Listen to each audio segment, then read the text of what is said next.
Have you ever noticed that the very same companies that say they love new ideas are often the first ones to shoot them down? It's one of the biggest puzzles in the business world, right? This strange contradiction that happens in offices and boardrooms every single day. Okay, so let's get right into it. On one hand, you've got the posters on the wall, the big speeches from leadership, all of them screaming, "We want innovation. Creativity is our #1 priority."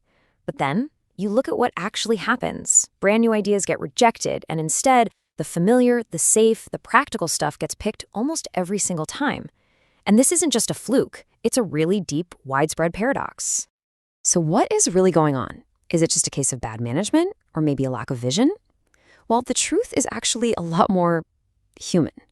It's something that's rooted deep inside all of us. To figure this out, we really have to dig into the psychology behind that word no. Let's unpack the powerful, invisible force that makes us push back against the very creativity we claim to want. And here we have it. The main culprit is a really powerful and deeply human feeling, our discomfort with uncertainty. I mean, think about it. Every truly new idea, just by its nature, is a step into the unknown. It doesn't have a proven track record, it's not familiar, and that makes us really uncomfortable.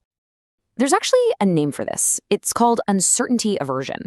You can think of it as our brain's default setting.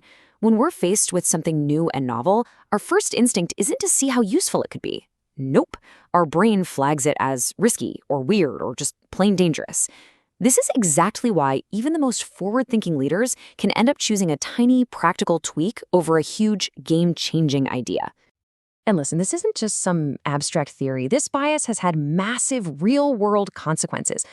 Let's talk about maybe the most famous cautionary tale in the entire history of innovation, the story of Xerox and the future that it invented and then completely ignored. So let's set the scene. For decades, Xerox was an absolute beast in the industry. I mean, their brand was so dominant it became a verb, right? You didn't make a copy, you Xeroxed it. Their entire identity, their whole world, was built around photocopiers. But here is where it gets absolutely wild.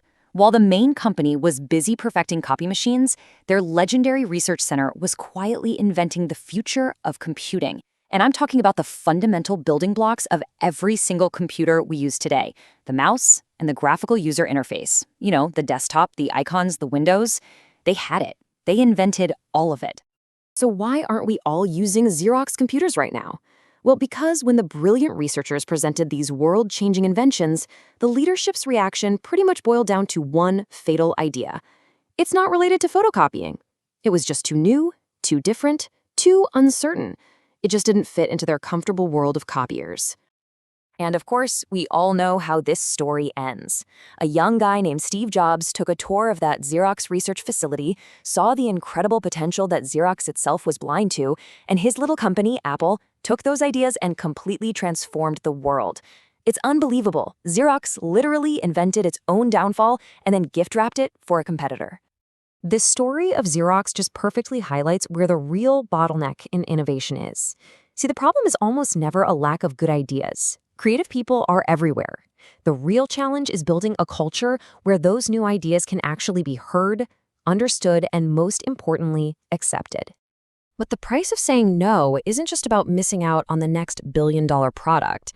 The damage is often much more immediate, and it creates this ripple effect inside a company. Think about it. When people in an organization pour their hearts into their best, most creative ideas, only to see them get ignored or shut down time and time again, something breaks. You start to lose your most valuable and most fragile resource of all, the motivation of your people. They get frustrated, they feel invisible, and eventually, they just stop trying. The well of new ideas just runs dry. And that really brings us to the final tough question. It's so easy for us to look back at a company like Xerox and see their massive mistake with 20/20 hindsight. What's way, way harder is seeing our own blind spots in the here and now. So I'll just leave you with this to think about.